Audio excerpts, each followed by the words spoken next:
Así que muchas gracias a la MIC, muchísimas gracias a la doctora y le dejo el micrófono para que pues inicie con su conferencia y por favor pues todo el entusiasmo y toda la participación positiva en la misma. Muchas gracias. Muchas gracias, señor magistrado. Y bueno, me da mucho gusto estar aquí. Es la primera vez que visito esta ciudad. Voy a contextualizar un poco el tema de la plática porque esta plática se retransmite, la MIG la retransmite a muchos juzgadores mexicanos y es la última sesión de 4 en un módulo dentro de un curso. Entonces quiero contarles un poco por qué voy a hablar de lo que voy a hablar en el contexto de que lo voy a hacer. En el curso que la MIG ha estado dando, el tema de las últimas 4 sesiones ha sido la igualdad de género, ¿sí?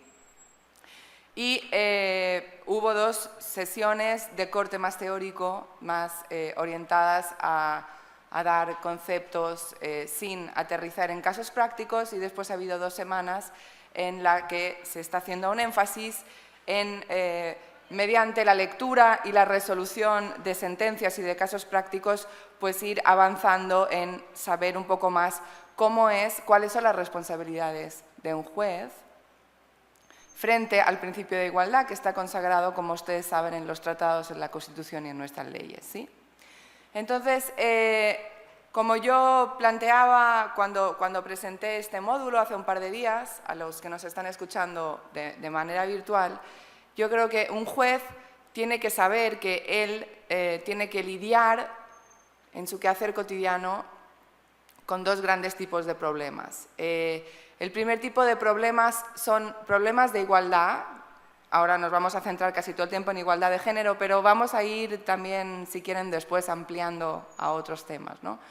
Que están, digamos, causados o que están incorporados a las normas que el juez o la jueza tiene que aplicar para resolver un caso, ¿sí?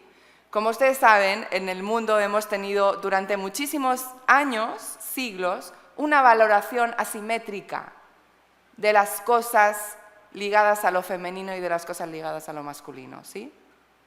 Esta valoración asimétrica se refleja muchas veces en las normas jurídicas. Las normas jurídicas son hechas por hombres y por mujeres, tradicionalmente más por hombres que por las mujeres, porque, como ustedes saben, pues hasta hace muy poco las mujeres ni siquiera podían votar, etcétera, etcétera.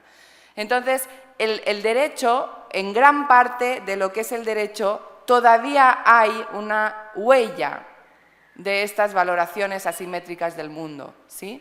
Dependiendo de si la cosa se va a aplicar a una mujer o a un hombre. Claro, ahora ya sabemos que esto es así y además el derecho mismo pone una solución para esto, que es decir, el principio de igualdad y la no discriminación por motivos de género ni por otros motivos es el objetivo que debe guiarnos, ¿sí? Y en el caso de que una persona, un funcionario, un juez, cualquier autoridad pública se tope con un problema que le parece, se tope con un caso que le parece problemático en términos de igualdad de género, hay una serie de herramientas que el mismo derecho al más alto nivel proporciona para actuar y solucionar ese problema, ¿sí? Entonces, el juez a veces se va a encontrar, o la jueza, el lenguaje incluyente es un punto importante de la igualdad de género, sin embargo, en español tenemos una path dependence muy difícil, ¿no? Porque los masculinos se usan como para las 2 cosas. Yo creo que esta no es la principal batalla que hay que librar, por tanto, yo a veces digo jueza, jueces, a veces digo solamente juezas. A esto no le presten mucha atención porque yo creo que eso es importante, pero hay cosas más importantes que esto, ¿no? Entonces voy a ir alternando. A veces les hablaré a todos como mujeres, a veces a todos como hombres, a veces usaré el nuestro masculino en teoría incluyente, ¿sí?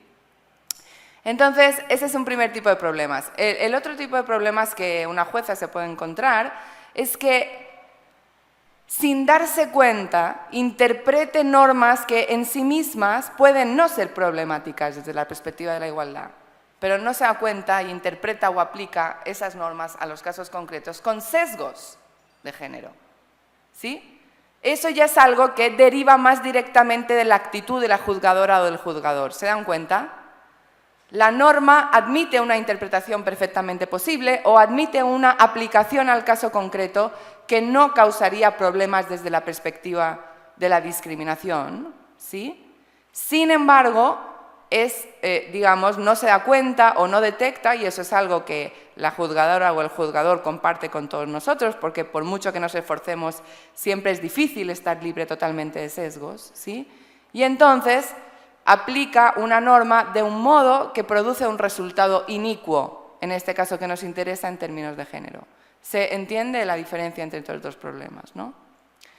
El juez tiene que reaccionar frente a ambos y para ello hay una serie de, digamos, en el mundo se ha escrito muchísimo acerca de cuáles son las implicaciones de la igualdad, ¿sí?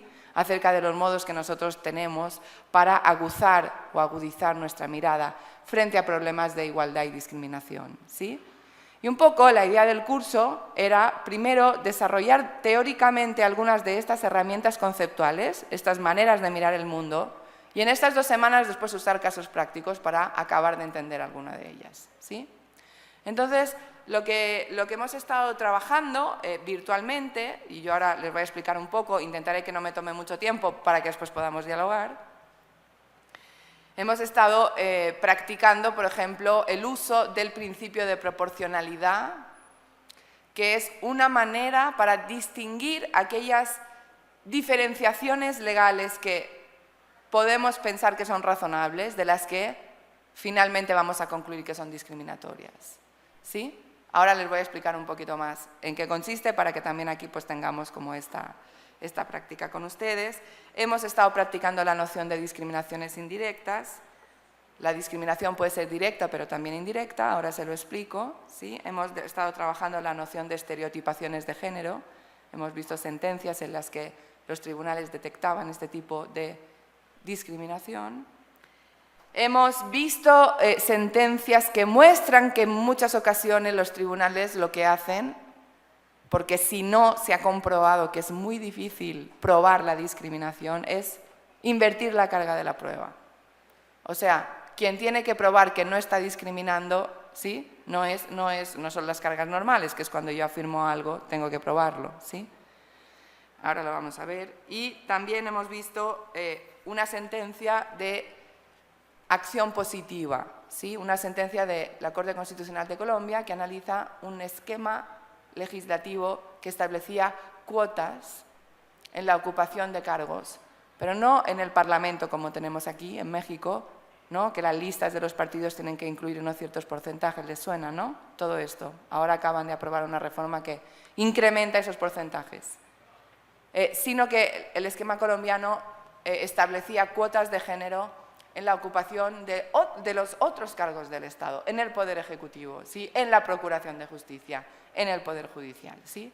Y todo eso, digamos, nos ha dado pie para platicar y aprender de lo que es la discriminación estructural y las acciones un poco de choque para intentar romper dinámicas que hacen que el acceso a ciertos cargos, incomprensiblemente, siempre acabe siendo mayoritariamente pero abrumadoramente más de la mitad de las personas que tienen un género que no de la otra mitad.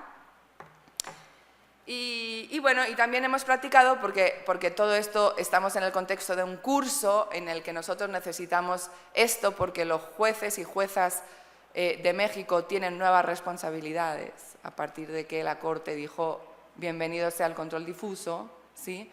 Hemos visto en estas sentencias que hemos trabajado el modo en que jueces de otros países, juezas de otros países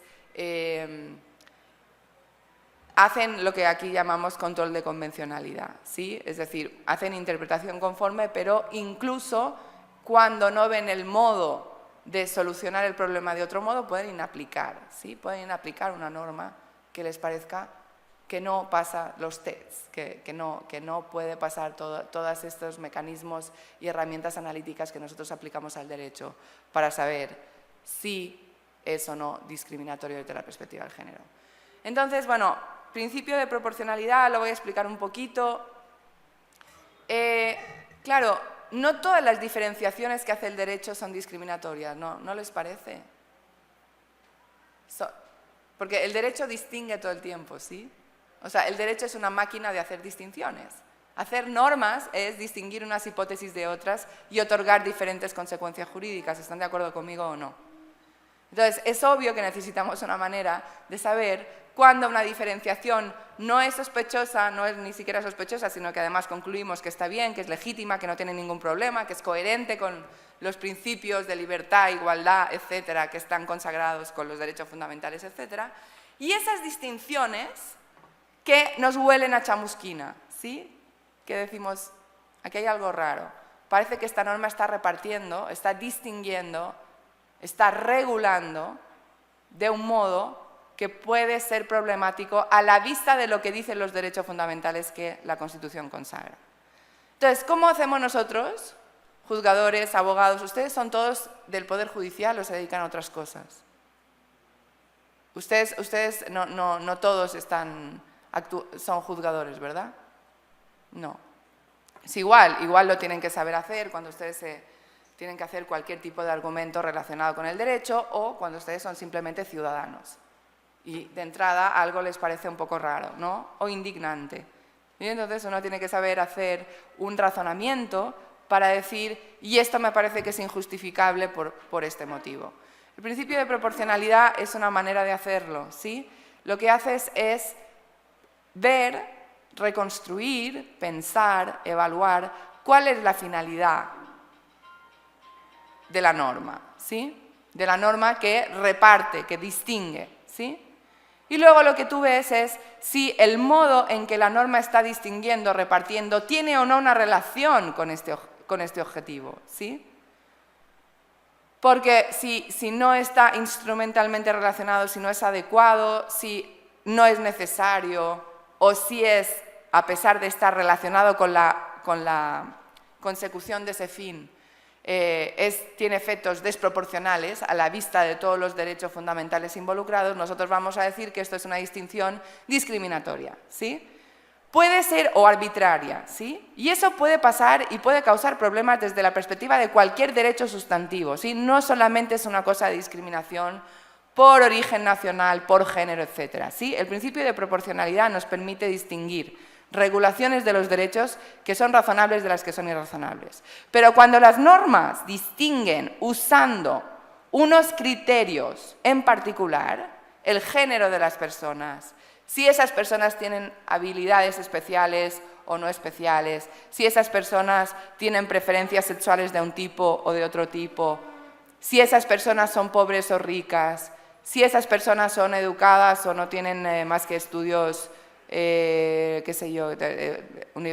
tienen estudios universitarios o tienen estudios primarios. Cuando se usan una serie de criterios como estos, nosotros tenemos motivos para sospechar, ¿sí? Porque sabemos que en muchas ocasiones estas diferenciaciones son injustificadas, ¿sí? Entonces lo que vamos a hacer es aplicar este test que yo les he contado. A ver, ¿cuál es la finalidad de esto? ¿Realmente es necesario distinguir por motivos de género aquí en este punto, sí o no? ¿Hay algún modo de conseguir lo mismo que no te distinga? O sea, es necesario en el sentido de que no hay ninguna otra alternativa pensable, ¿sí? ¿Y cuáles son, de todas maneras, los resultados que esto tiene en balance de proporcionalidad, lo que algunos llaman ponderación? Entonces, por ejemplo, yo les pasé una de las sentencias que hemos estudiado, era una sentencia española sobre trabajo a tiempo parcial, ¿sí? Que esto yo lo usé también porque claro, uno puede ver que la norma reparte explícitamente usando estos criterios, o uno puede ver que la norma usa términos neutros, no habla de hombres ni de mujeres, pero tiene el efecto de igual separar el mundo entre estos dos criterios, ¿no? Por ejemplo, yo les ponía un ejemplo en la semana, bueno, de los varios ejemplos que hemos usado. Yo puedo decir, no pueden hacer esto las mujeres y los hombres sí, ¿no? Pero puedo decir, pues esto no lo pueden hacer los que no midan más de 1,80. No estoy usando hombres y el género, ¿están de acuerdo conmigo? Pero hay más mujeres o más hombres que midan 1,80. ¿Qué les parece? Muy pocas mujeres medimos 1,80, ¿sí o no? ¿Están de acuerdo conmigo? Con lo cual, es una norma que parece neutra, pero que no es neutra en términos de género. ¿Se dan cuenta? Tampoco es neutra a la luz de otro tipo de... Entonces, cuidado, porque esta repartición según el género puede ser explícita o puede ser lo que llamamos discriminación por efectos, discriminación indirecta, ¿sí? Entonces, esta norma de la sentencia española lo que hacía era que establecía unas condiciones distintas para obtener una pensión de jubilación según alguien hubiera sido trabajador a tiempo parcial o a tiempo completo, ¿sí? Y decía que y el problema estaba básicamente en los periodos de cotización. Decía, si tú eres trabajador a tiempo parcial, pues se te va a contar el tiempo que has cotizado en horas y los trabajadores a tiempo completo en días. Sí, bueno, se establecía un mecanismo de transformación, pero se contaba por horas, lo del tiempo parcial, y los otros, con independencia de las horas que laboraran cada día, pues se les computaba por días. ¿Cuál era el problema? Y además se decía, bueno, claro, si tú eres trabajador a tiempo parcial, como a lo largo del tiempo pues has contribuido menos a la seguridad social porque has trabajado menos horas, tu pensión de jubilación será un poco menor, ¿sí? Pero el problema no era el monto de la pensión, el problema era que si tú lo veías, el tiempo que se exigía para poder tener derecho a cualquier tipo de pensión versus cero, en el caso de los trabajadores a tiempo parcial era de más de 100 años. ¿Sí? Entonces, ¿qué pasaba? Que tenías unos trabajadores en los que, con todo y que pagaban sus cuotas toda la vida, claro, eran trabajadores a tiempo parcial, pero no es que, pero eso es legal, eso está admitido, está regulado y está previsto y es beneficioso para la sociedad, que haya trabajos a tiempo parcial y no solamente a tiempo completo, y esta gente estaba contribuyendo y al final, prácticamente nadie obtenía una pensión de jubilación, ¿sí? Estaban cotizando y cotizando como para nada. Se daba la casualidad además que a pesar de que todo lo que yo les cuento no dice nada de hombres y mujeres, más del 80% de los trabajadores a tiempo parcial eran, ¿usted qué les parece? Mujeres. Hay muchas más mujeres que hombres que trabajan a tiempo parcial. Con lo cual se convertía, si ven, en una norma sexuada en este sentido. Porque, de facto, los trabajadores a tiempo parcial eran prácticamente todos mujeres. Entonces tenías a una parte de la sociedad que había cotizado durante toda su vida laboral y no tenía derecho a pensión. Entonces, bueno, ¿cómo saber cómo hacer el análisis? Bueno, ¿cuál es el objetivo del sistema de pensiones, pero al mismo tiempo de un sistema de pensiones que tiene en cuenta la contribución, los requisitos, que intenta que alcance el dinero, ¿no? Y uno puede decir, bueno, está bien, el Estado tiene que hacer distinciones y hay una cierta relación entre pedir ciertas cosas a los trabajadores a tiempo parcial y no a los de tiempo total, porque unos trabajan más horas que los demás. O sea, hay una adecuación instrumental y hay una cierta relación de instrumentalidad aquí. El problema es la desproporcionalidad, ¿sí? Porque con todo y que tú necesitas pedir algunos requisitos distintos, porque si hubiera dinero para todo estaría bien, pero típicamente tenemos recursos limitados y está bien un poco ver qué tanto ha contribuido uno y otro. Lo que no puedes hacer es que la diferenciación sea tan fuerte que acabes negando por completo el derecho que me dices que estás regulando. Una cosa es regular el derecho y la otra negarlo. ¿Se dan cuenta? Y entonces, este es el tipo de análisis que el principio de proporcionalidad nos ayuda a hacer. ¿Sí? ¿Se entiende esto? En el ejemplo que les he dicho de la altura, ¿no? Tú puedes decir, vamos a ver, ¿y tú por qué estás pidiendo que la gente que trabaje contigo tenga un 80? ¿Cuál es el objetivo? Ah, no, pues es que estamos aquí trabajando en una oficina. Ese es el objetivo, tener a gente que sea capaz de llevar la contabilidad en mi empresa. ¿Ustedes creen que hay una relación de instrumentalidad entre el objetivo de mi norma, en este caso mi norma contractual, y que yo pida un 80 de estatura a mis empleados? ¿Hay alguna relación entre ser un buen contable y medir un 80? No hay ninguna relación. No hay ninguna relación, ¿sí? Puede ser, yo ahora no tengo ningún ejemplo en mente. ¿Ustedes tienen algún ejemplo de algún trabajo en que sí sea relevante ser muy alto? ¿Qué se nos puede ocurrir? Alguno hay, alguno hay. Ahora no me vienen a la mente, pero imagínense que imagínense lo que quieran, un trabajo, ¿sí? En ese caso, tú podrías hablar de eso, ¿sí? Pero en el caso de que no, o en el caso de que, por poner un ejemplo más real, para ser aeromozo o aeromoza, que es la típica, ¿es realmente necesario para ser un buen aeromozo ser alto? Hay algo en el trabajo que uno hace cuando ayuda en el vuelo en un avión. Hay algo intrínsecamente relacionado con el trabajo de aeromozo o aeromoza que a ustedes les puede pensar que tiene que tener más de un 80. ¿Ustedes qué dirían? Yo diría que no hay ninguna relación de instrumentalidad. Imaginemos que alguien diga, pero solamente para que lo entendamos, imaginemos que alguien diga, no, pero es que a veces tienen que no sé qué hacer, que no se caigan los bultos, lo que sea. Solo para que entendamos el argumento. Imaginemos que pensamos que la norma pasa el primer nivel de que haya una relación instrumental entre el objetivo del trabajo y la diferenciación. Todavía tenemos que pensar si eso es estrictamente necesario o no, y si el costo que tiene, en el caso concreto, exigir ese requisito, aunque esté instrumentalmente relacionado con algo, si ese costo es o no excesivo.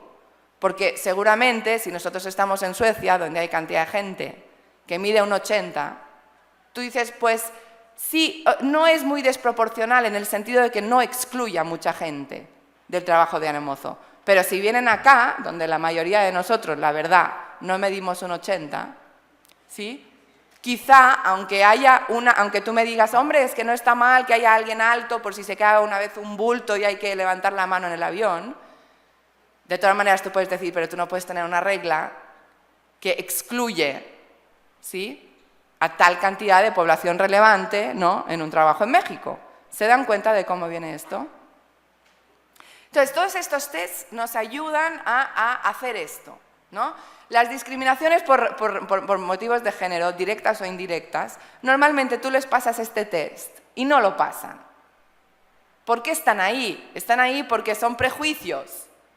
Lo que hay que hacer es pasar del prejuicio al juicio y decir, ¿realmente está justificado o no? ¿Se entiende lo que es el...?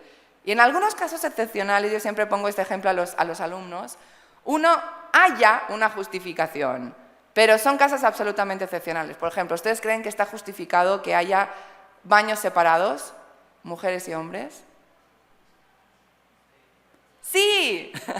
Esa es la excepción. O sea, casi siempre nos parece que es absolutamente irrelevante y que el objetivo... Pero, fíjense, solamente para que lo entiendan, en este caso, a pesar de que la norma distingue según el género, ¿sí?, encontramos que el objetivo de una regulación de los baños, de los servicios públicos, es que la gente se sienta cómoda haciendo una serie de cosas como muy íntimas, y consideramos que si los baños fueran solamente mixtos, algo de esos objetivos que queremos preservar se perdería.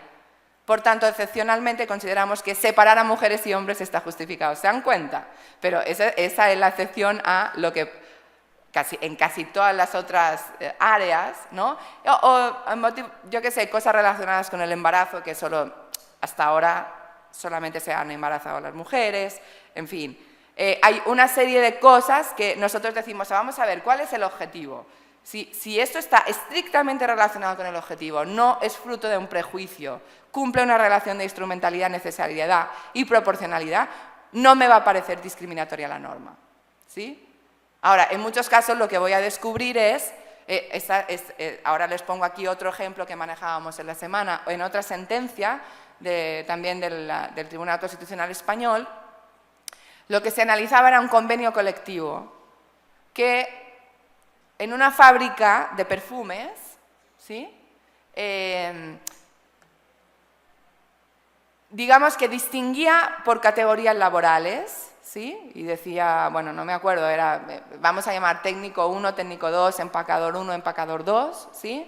Y cada uno de estos puestos de trabajo tenía un diferente sueldo y unas diferentes prestaciones. Y qué casualidad, que resulta que todos los técnicos tipo A eran hombres y todos los técnicos tipo B eran mujeres, y hacían cosas que uno podría pensar que no eran muy diferentes. Unos empacaban los perfumes y los otros tomaban los perfumes y los ponían en la cinta, algo así. Como ven, en este caso también era discriminación fáctica indirecta, ¿sí? Porque no es que la descripción del convenio colectivo dijera y todos los técnicos A son mujeres y todos los técnicos B son hombres, sino que se daba la casualidad de que este tipo de trabajo se daba a las mujeres y este tipo de trabajo a los hombres. Entonces, la pregunta es, a ver, ¿qué objetivo es ese? ¿Hay algo absolutamente necesario en este reparto por género? En una fábrica en que la cosa es, ¿no?, que los perfumes sean embotellados, sean empacados, sean etiquetados y sean mandados a donde se tienen que distribuir. Y no, parecía que no. Y entonces aquí es donde entra otra noción que hemos trabajado en este curso esta semana, que es la noción de discriminación por estereotipación. ¿Les suena eso? ¿Qué significa eso? ¿Qué es una estereotipación? ¿Qué son los estereotipos de género? Los estereotipos de género es esa idea que tenemos de que hay ciertos trabajos que son para las mujeres y ciertos trabajos que son para los hombres.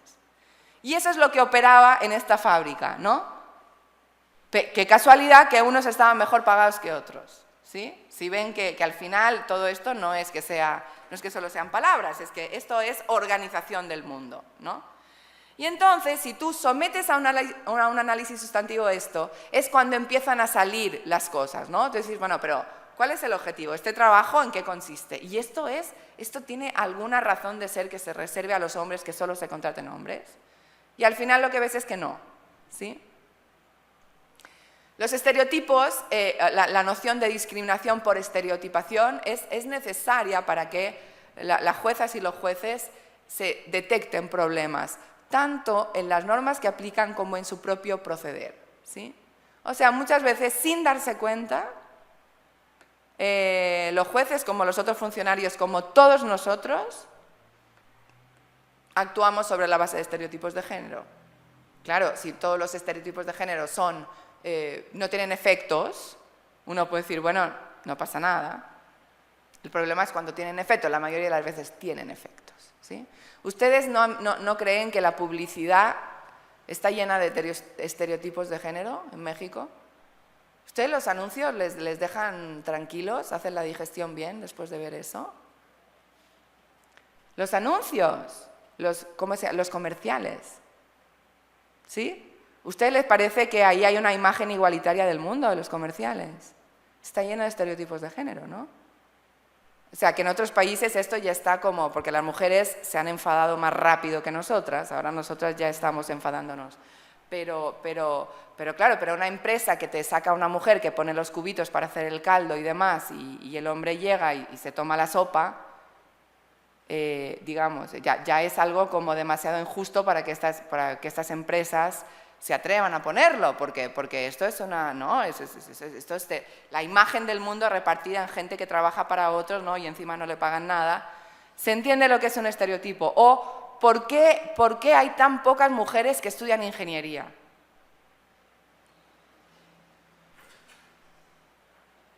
Ellas, o sea, las personas mismas actúan sobre la base de estereotipos cuando determinan qué es lo que quieren hacer en la vida. Ese es el problema, no solo los hombres. O sea, las mujeres igual, dicen, ay, no, es que no me acaba de. Y eso no es algo suyo, sino que es algo que viene con la cultura, con lo heredado, con lo que vemos, con el modo en que el derecho, la publicidad, etcétera, la cultura popular, los corridos, lo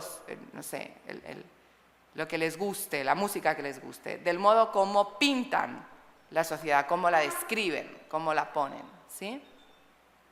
Lo grave es cuando eso también pasa a las normas jurídicas y entonces hay que hacer algo, ¿sí? Porque la Constitución nos dice que hay que hacer algo. ¿Se entiende lo que es la noción de discriminación por estereotipación? Es diferente a la noción, puede que tú le preguntes y tú dices, bueno, pero tú te sientes, puede ser que no haya una percepción subjetiva de desventaja, ¿sí entienden? Mucha gente dice, bueno, pero ¿de qué se quejan las mujeres si son tratadas como unas princesas? Es que no es tan fácil, porque en realidad puede parecer que en ese punto son tratadas como unas princesas, a cambio, porque eso viene en paquete con una visión del mundo en la que son muy desaventajadas en otras áreas. Entonces es un poco algo como un poco independiente el estereotipo lo que hace es como poner a la gente dentro de unos corsés y no dejar que la gente despliegue su autonomía de un modo que nosotros podríamos pensar que sería más completo si el estereotipo no existiera, ¿sí?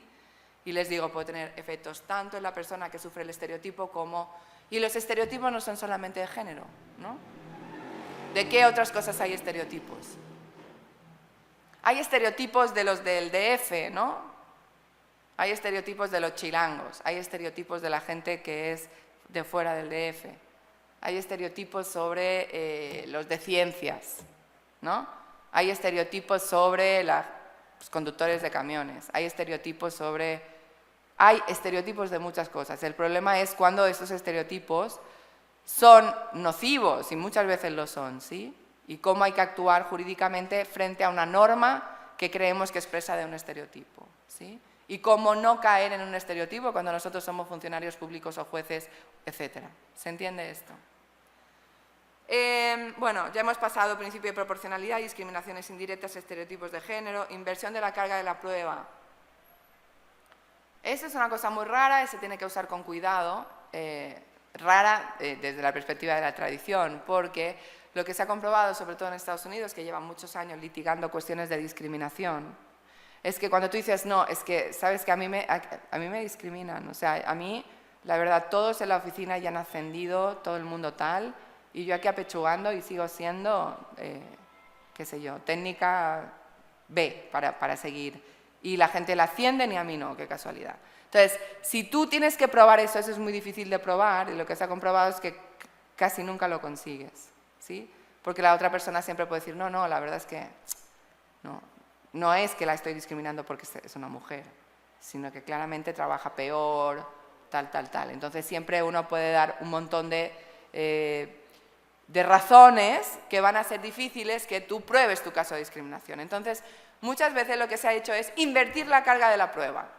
Y si tú dices, es que en mi empresa me discriminan sistemáticamente, quien tiene que probar que no lo hace, quien tiene que probar que tú eres un trabajador mucho más nefasto, que te quedas dormido y no llegas, que eres problemático, que no cumples con los lineamientos de rendimiento, él es el que tiene que probar que lo hace por esos motivos y no por un prejuicio. ¿Entiendes lo que es la inversión de la carga de la prueba? Finalmente, bueno, porque podemos dejar el uso de las fuentes internacionales si quieren como para el final, está la noción de discriminación estructural y la noción de medidas de acción positiva para, digamos, intentar transformar las causas que determinan esta discriminación estructural.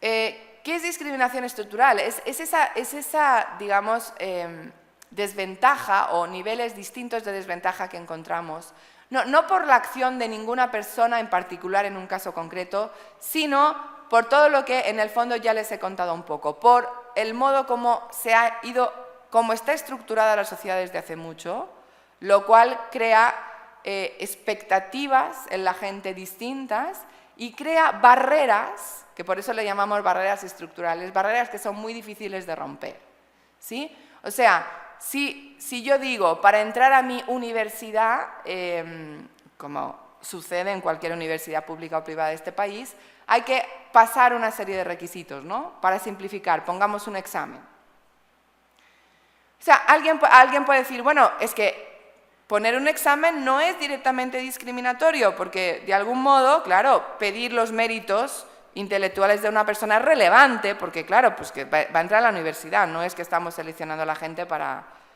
qué sé yo, para ser la presentadora de la verbena del pueblo, sino que es algo que tiene que ver con conocimientos. Bueno, pongamos un examen y midamos los conocimientos. Pero, a sorpresa, sistemáticamente ciertos grupos de población, gente de determinado origen y en algunos exámenes, gente según el género, sistemáticamente pasa más o menos los exámenes. ¿Les suena este problema? ¿Me lo estoy inventando, sí o no? No me lo estoy inventando, ¿sí? Es claro que hay según cómo ha sido, no lo sé, según dónde has vivido, según cómo ha sido tu educación primaria, según, más allá de tu mérito personal, ¿sí? Hay factores que inciden en que tú tengas más o menos posibilidades de pasar este examen. O de que te quieras presentar al examen. Porque ya les digo, al examen de admisión para estudiar ingeniería, ¿cómo puede ser que tan pocas mujeres se les ocurra presentarse? Ni siquiera se presentan. ¿Sí? Dicen, como que yo había pensado ser médico.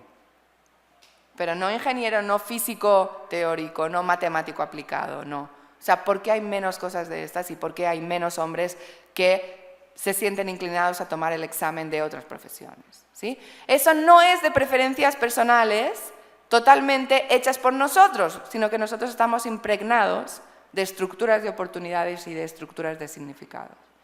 Entonces, ¿qué pasa? Que si ustedes, y esta sentencia de Colombia que yo discutí con sus compañeros que están en el curso viéndonos virtualmente, la Corte colombiana hacía un ejercicio muy interesante, que es, bueno, vamos a ver cuánta gente para ocupar puestos en el gobierno o en el Poder Judicial, cuánta gente preparada hay, porque, digamos, el argumento de que no hay gente preparada también es problemático, pero uno puede decir, bueno, lo que pasa es que hay pocas juezas, o hay menos juezas, o hay menos secretarias de Estado, porque hay menos mujeres preparadas. Entonces, la Corte de Colombia lo que hacía era mirar los datos. Veía el número de gente que tenía la primaria, secundaria, educación técnica, educación universitaria, maestrías y doctorados. Y en esas cifras en Colombia, ¿quién creen que tenía más estudios que la otra parte de la población? Las mujeres. Había muchísimas más licenciadas que licenciados, muchísimas más maestras que maestros y muchísimas más doctoras que doctores. Entonces, tú no podías decir que es que no hay mujeres preparadas, ¿sí? Había mujeres preparadas, es más, había más mujeres preparadas que hombres. Y entonces tú te ibas a las cifras y decías, a ver, ¿cuál es el porcentaje de mujeres en la Procuración General de la Nación? 0%, 5%, tomaban 15 años o 10 años. ¿Cuál es el porcentaje de secretarias de Estado? ¿Cuántas secretarias de Estado hemos tenido aquí en México? A ojo de buen cubero, ¿cuál es el porcentaje de secretarias de Estado que hemos tenido? Yo no lo he calculado, pero bueno, que sí, la Sedesol, la de Turismo, no sé qué, 4 cosillas. Qué casualidad que no es la Secretaría de Defensa, además. Pero en cualquier caso, ¿están de acuerdo conmigo? Que tenemos más secretarios de Estado que no secretarias de Estado. Cuando en el ITAM, o en cualquier otra, digo, mi universidad, por decir cualquier... Seguramente si tú ves quién se gradúa de Económicas, quién se gradúa de Ciencia Política, quién se gradúa de Derecho, quién tiene maestrías, seguramente no hay menos mujeres o hay más como en Colombia. Entonces, ¿cómo se explica que haya lo que nosotros llamamos un techo de cristal? ¿Y cómo se explica que haya un montón de secretarias de estudio y cuenta y nada más haya 2 ministras? ¿Y cómo se explica que haya un montón de oficiales de juzgado y haya menos secretarias de juzgado? ¿Y cómo se explica? ¿Sí? Entonces, las políticas de acción afirmativa lo que hacen es, las políticas de acción afirmativa pueden ser de subsidios, en fin, de apoyos, pero pueden ser también de cuotas. Que es decir, pues mira, vamos a reservar el 30% al menos a mujeres. ¿Por qué? Porque si no llegan, no es porque no estén capacitadas, sino porque ahí hay unos obstáculos, ahí pasan una serie de cosas raras. Entonces, y en parte, menos la gente se desanima a ser procuradora, la gente se desanima a ser magistrada, porque no ve a nadie, porque la gente no ve que haya ingenieras, que haya... Entonces también la razón de ser de las cuotas es que tú pones a mujeres y finalmente tienes como alguien que está haciendo eso, como la cosa del role model. Si tú no ves que nunca una mujer hace una cierta cosa, pues dices, oye, pues mejor estudio medicina, que me parece que es una cosa en la que yo voy a funcionar mejor. ¿Se entiende esto? Pero claro, las políticas de cuotas a veces han sido criticadas porque dicen que, bueno, que luego reservan los lugares por el mérito, por el sexo y no por el mérito. Y hay una serie de cosas que tú tienes que saber checar en esa política y contraargumentar, ¿sí? Por ejemplo, en el caso de Colombia, el argumento del mérito no se podía usar, ¿no? Porque no es que no estuvieran preparadas. Si la política de cuotas exige la misma preparación, el mismo currículum a las mujeres y a los hombres, no es que puedes decir, estoy poniendo por encima el sexo o el género, por encima del mérito. ¿Están de acuerdo? No. Aparte, si la cuota es del 30, bueno, somos el 52% en México, ¿no? O sea, todavía tienes como a la otra mitad de la población que tiene more than enough, ¿no? En fin, entonces, este otro caso práctico que yo he trabajado con las personas del curso esta semana, nos permitía esto, hablar de discriminación estructural y hablar de cosas que nos ayudan a mover un poquito más el mundo, porque si nosotros tenemos que esperar que eso se transforme lentamente, sin hacer nada, que las actitudes cambien, que un día alguien se sienta ya avergonzado de seguir poniendo un comercial de una señorita rubia, no sé qué, y el hombre que come y la otra que friega y plancha. Si tenemos que ir como esperando que estas cosas se transformen por sí mismas, pueden pasar muchos años, y si tú tienes políticas un poquito más dirigidas, puedes propiciar una transformación social un poco más rápida, ¿sí?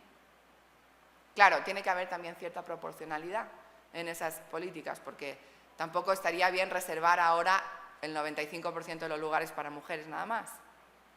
Digo, para eso, digamos, que evitaría la subrepresentación. Uno podría decir, hasta que haya paridad, hagamos eso. Pero de pronto, para los candidatos del sexo masculino, ¿sí?, sería un sacrificio desproporcionado en lo que alcanzamos la paridad. Entonces, bueno, hay alguna cosa también de ser más o menos proporcional, pero están de acuerdo conmigo que una política de cuotas de 30, 40, incluso 50 no tiene problemas desde esa perspectiva. En fin, luego les platico simplemente, también como para dialogar con los del curso y cerrar nuestro intercambio de la semana, el último día yo les puse un caso práctico, que consistía, les pasé, la verdad es que no tuve que pensar mucho, pensé que encontraría lo que encontré, fui al Código de Procedimientos Penales Federales y tomé la norma que regula las condiciones para decretar la libertad provisional versus la prisión preventiva, ¿sí? Y les dije, por favor, háganme un análisis con perspectiva de género.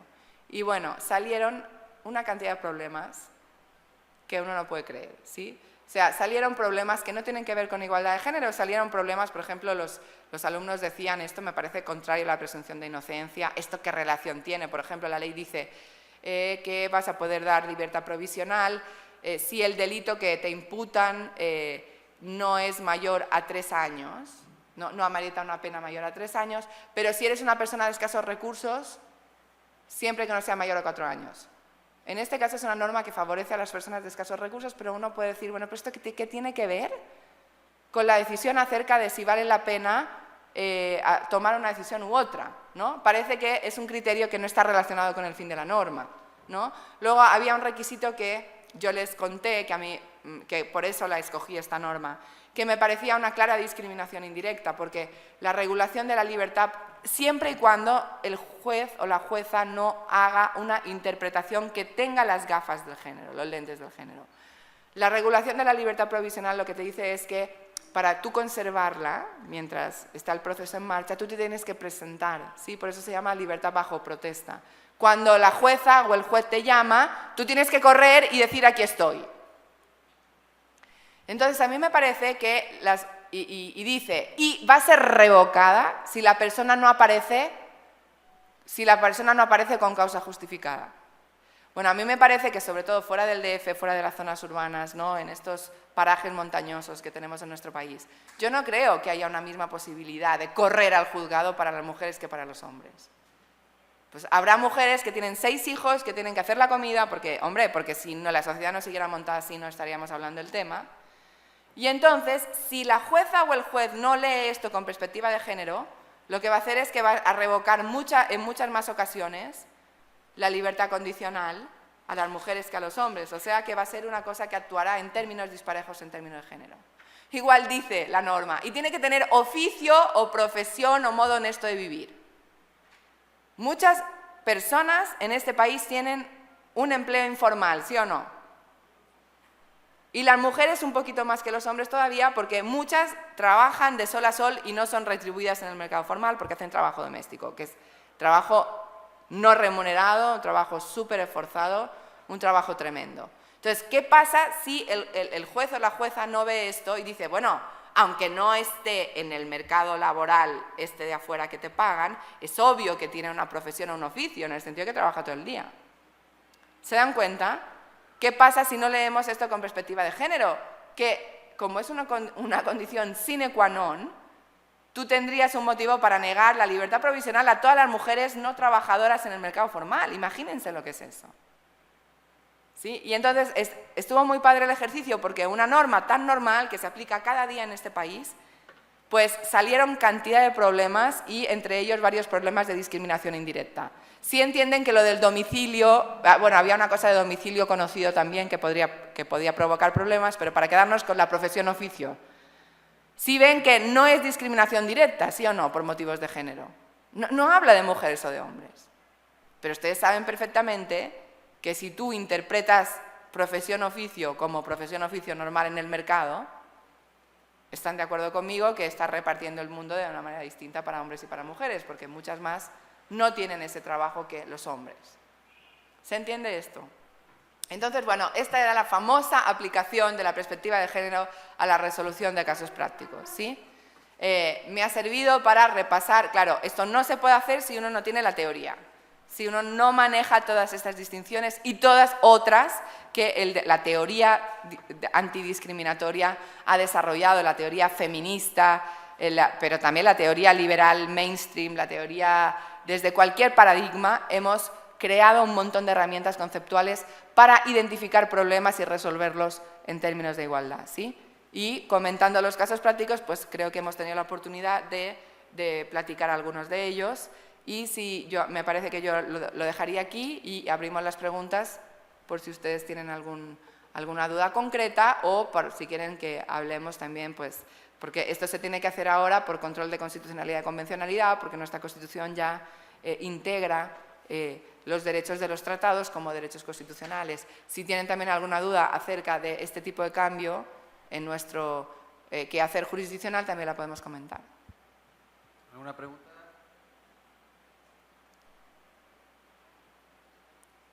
¿Comentarios? ¿Algún comentario, alguna pregunta? Bueno.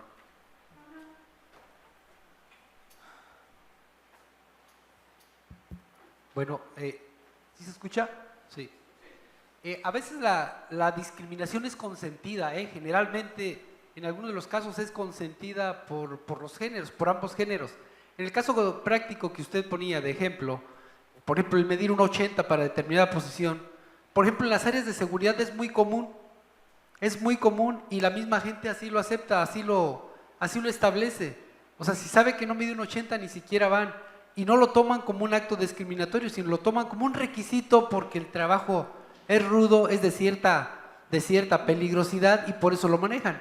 En el caso de las aeromosas quizás no sea el requisito, porque puede estar bajita, tener mucha habilidad, hablar buen inglés, estar presentable, estar muy guapa y puede reunir el resto de los requisitos. Pero en México los estereotipos de discriminación generalmente los hacemos nosotros mismos. O sea, nos discriminamos en automático.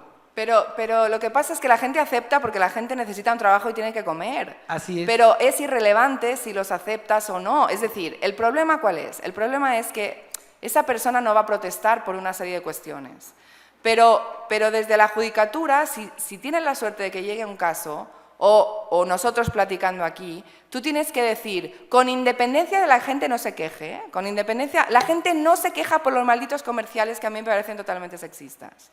La gente no lo hace, pero la Constitución dice que tienen que pasar ciertas cosas en el mundo. Entonces tú puedes decir, aunque la gente no proteste porque las normas sobre seguridad tal, no es que lo acepten, o es lo mismo que tú dices, bueno, tú aceptas, la gente no puede ser obligada a aceptar ciertas cosas contra el orden público constitucional, claro, yo sí. diría. Ese es el problema, este es el problema, porque estoy de acuerdo contigo que la gente lo acepta, pero yo puedo aceptar muchas cosas que tú puedes decir, es que no hay derecho que tenga que aceptar estas cosas. Claro que sí. Claro, ese es el punto, es como decir, y por eso es que hay que hacer algo, que no hay que confiar en que la gente cambie sus preferencias solamente, porque esas preferencias están muy condicionadas. No hay que establecerlo en las leyes. Claro que sí. Exactamente. Sí. Ahora, no te quiero decir que no haya cosas consentidas, pero yo creo que tú solo puedes decir aquí hay consentimiento cuando tú ves que la persona tiene igualdad de oportunidades en consentir que lo que tú sientes que otra persona más aventajada, o sea, que tenga lo que yo llamaría un paquete estándar de precondiciones para el ejercicio de la autonomía. Sí, así es. Claro, porque si tú le dices, mira, ¿quieres venir a trabajar a mi casa? No te voy a pagar aguinaldo, te voy a pagar una miseria cada semana, tal. Pero igual la persona tiene que comer. Por la necesidad. Claro, entonces eso para mí no es un consentimiento genuino. O sea, hay gente que dice sí, porque las cosas están muy mal y lo que sea, pero para mí, si tú pides requisitos que no están justificados a la luz de los objetivos y que tienen un impacto disparejo en la gente, eso para mí es discriminación. Claro. La otra cosa es que la gente tenga que apechugar con la discriminación. Que sí, que obvio. Pero si a todos nos ha pasado, O sea, porque además la discriminación es interseccional. Unos somos discriminados por ciertas cosas y somos premiados por otras. Claro. Y nos pasa a todos y a los hombres también. Claro. En el Estado no se da mucho la discriminación. De hecho, yo creo que la equidad de género aquí está muy equilibrada en todas las funciones. Si volteamos al tribunal, yo creo que la mayoría de las que trabajan en el tribunal son mujeres. O sea, Claro, bueno, creo que buenísimo. Aquí se ha avanzado en ese término. Yo creo que se ha avanzado. Se ha avanzado sí, demasiado. es bueno. Y yo creo que el Poder Judicial no es un mundo en el que tengamos los peores problemas en términos de paridad de género. Sin embargo, incluso si hay muchas mujeres ya en los tribunales de este Estado, las mismas mujeres seguramente, porque no creo que digamos que sea el problema muy distinto al problema en el resto del país o en el resto de los países del mundo, y eso no te evita sesgos de género incluso. O sea, o no te evita que haya normas discriminatorias por su contenido que no son inaplicadas en el caso concreto. Y eso es verdad con independencia de que sean mujeres o hombres. ¿Qué pasa? Que si hay más mujeres, de pronto, y esta es la idea también de tener las cuotas en el poder legislativo, o sea, no es que mágicamente, hay mujeres machistas, hay mujeres, o sea, no es que es una cosa mágica, pero poco a poco vas teniendo mayor oportunidad de que se detecten ciertas cosas. Los hombres también lo pueden detectar, obviamente, pero como no comparten ciertas experiencias tanto, puede ser que se les pase más que lo que le pasaría por la cabeza a una mujer en el mismo. O sea, yo creo que, digamos, la cosa es, la dinámica en México como es, yo creo que la dinámica va a la mejora, es obvio que está mejorando. Sin embargo, la cantidad de problemas que tenemos sigue siendo increíble. O sea, tú abres los códigos y está lleno de discriminaciones directas o indirectas y hemos firmado todos los tratados que dicen que no puede haberlas. Entonces, aunque se haya avanzado en cosas, yo creo que sigue habiendo una cantidad de normas jurídicas y de prácticas bien intencionadas siempre, pero en los efectos es el problema, que son inequitativas. Y lo son en términos de género como lo son por una inmensa cantidad de otros motivos. Por ejemplo, la norma sobre la libertad provisional, otro de los problemas que detectamos con los alumnos en el curso, es que tenía efectos disparejos en términos socioeconómicos y en lo que es población rural, porque decía, es que no te puedo dar la libertad provisional bajo protesta si tú no tienes domicilio perfectamente ubicado y conocido. Bueno, es que hay mucha gente que vive en una casita en la sierra y no es domicilio conocido, y ella no tiene la culpa, sino porque el Estado no ha tenido la santa vergüenza de ir y poner los nombres de las calles. Entonces, claro, si tú, juez, automáticamente no... ¿Dónde vives? Bueno, pues mira, vivo en una casita en la Sierra de Querétaro, en la Sierra de Guerrero, pongamos, para que sean más. Aquí, de la Sierra del Estado que quieran, pongamos Guerrero, ya que estamos aquí. ¿Y dónde es? Bueno, no sé, bueno, la gente lo sabe. Yo vivo en la casa última saliendo. Hay como una fuente. Bueno, pero esto no es... O sea, pues no te puedo... Lo siento. Prisión preventiva. Que igual el proceso es completamente arbitrario porque alguien decidió empapelar a la persona, denunciarla, y le pone ¿no? Y le imputan... ¿Todavía es inocente o no? ¿No es inocente esta persona? Claro. Hasta que no salga la sentencia de una persona es inocente. Sin embargo, puede estar en libertad provisional 10 años. Porque resulta que el Estado nunca puso bien el nombre de la calle. ¿Sí ven? Entonces, a pesar de tal, hay millones de normas y de prácticas que tienen efectos disparejos, absolutamente discriminatorios, absolutamente denegatorios, en este caso de la presunción de inocencia, de los derechos de defensa, de todo.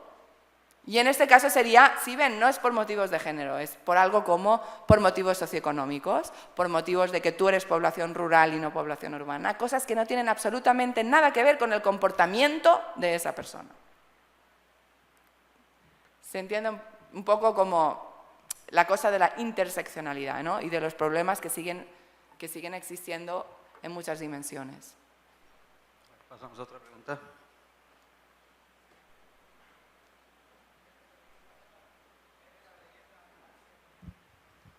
Bueno, sí, buenas tardes. Mire, profundizando respecto a lo que estaba comentando hace rato, de la imagen de los comerciales, de que la mujer que le echa el cuadrito al caldo, llega el hombre en ese caso, y obviamente se alimenta con ello. Bueno, yo siento que en este caso, más que nada, las mismas televisoras a través de sus comerciales han hecho una discriminación total, tanto de la mujer como del hombre. Yo muchas veces he comentado con mi esposa los anuncios que ahorita están pasando respecto a los juguetes del Día de Reyes. Verbigracia, ponen a la niña con una muñequita que se hace pipí, hace Esos son popó, estereotipos. dice mamá y todo. De antemano ya le están diciendo a la niña que está predestinada para ser mamá. Más sin embargo, Claro, ¿por qué claro. no existe un pensamiento más constructivo en el sentido de que le muestren, en este caso a la mujer, de que primero tiene que prepararse, tiene que formarse intelectualmente y al último determinar lo que va a hacer, que propiamente la naturaleza la hizo que tiene que ser mamá? De antemano eso ya está predicho. Dicho en Mira, otras la palabras, mujer, pero sí, pero fíjate, tú ahora estás identificando algunos estereotipos muy bien y estás incurriendo en otros. O sea, la mujer está naturalmente diseñada para ser mamá. Es correcto. No, o sea, si lo quiere ser, lo puede ser. exacto, en la actualidad Pero si sí. no lo quiere ser, no es menos mujer por no ser mamá. Exacto. ¿Te das cuenta? Es correcto, Exacto. estoy de acuerdo. Todo lo otro es cierto al 100%. ¿Qué hacemos? El punto es, ya no tenemos que estar inermes frente a las televisoras y a las empresas, que siguen poniendo estos mensajes que predeterminan lo que la gente quiere ser. Ahora, contrario a los juguetes de los niños, veamos, a ellos le ponen puros juguetes de acción. Claro. En muchas ocasiones le ponen inclusive hasta artículos violentos, a lo cual yo también siempre he estado en contrario a ello. ¿Por qué? Yo voy más de acuerdo que le pongan cosas constructivas. Cito un ejemplo, no es que hay juguetitos que son de carpintería, de Claro. ciertas cosas. De esa manera el niño se vuelve a divertir, pero sin necesidad de que incurra en una violencia. Para lo que voy, Claro. propiamente la discriminación nace desde las televisoras y que lamentablemente el mexicano es muy afecto a hacer lo que ve en la televisión. Ahora, en esto hay que distinguir varios rangos.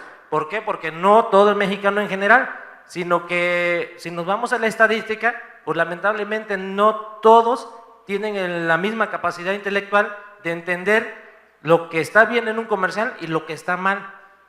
Lo que vamos a llegar es que propiamente las culpables en todo caso, pues son las televisoras, de que lejos de que alimenten lo intelectual de las familias mexicanas, al contrario, lo tratan de sumergir en un embrollo que al final de cuentas le conviene a los grandes empresarios.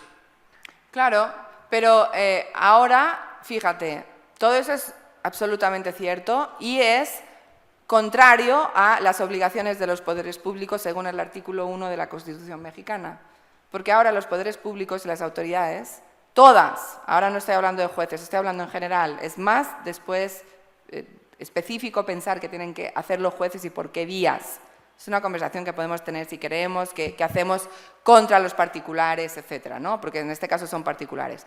Pero de entrada, el legislador tiene la obligación de regular esto. El legislador no se puede quedar. ¿Por qué las televisoras lo hacen? Porque el legislador les deja, simple y sencillamente. Entonces, es muy, como todo esto tiene los efectos nocivos que tú identificas, es muy sencillo. Esto es una situación anticonvencional, es una situación anticonstitucional. Y los poderes públicos tienen que hacer algo. ¿Qué es hacer algo? Decir, señoras televisoras, señores empresarios, puedes coger, puedes decir, señora televisora, yo te sanciono si tú pones anuncios de empresas que quieren hacer anuncios sexistas. O puedes regular a las empresas de juguetes directamente. ¿Sí?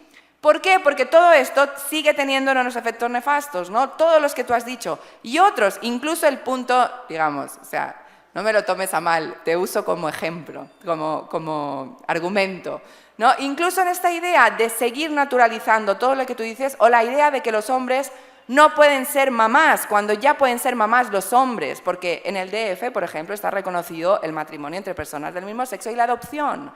Eso significa que los hombres pueden ser mamás en este país ya, ¿sí? Entonces, todo eso es lo que tenemos que ir ajustando a las normas que dicen que las cosas tienen que poder ser de otros modos si la gente lo quiere, ¿sí? Y claro, y muchas veces el problema es que la gente nunca lo va a querer si sigue estando bombardeada por este tipo de... Pero eso ya es una situación antijurídica, ¿te das cuenta?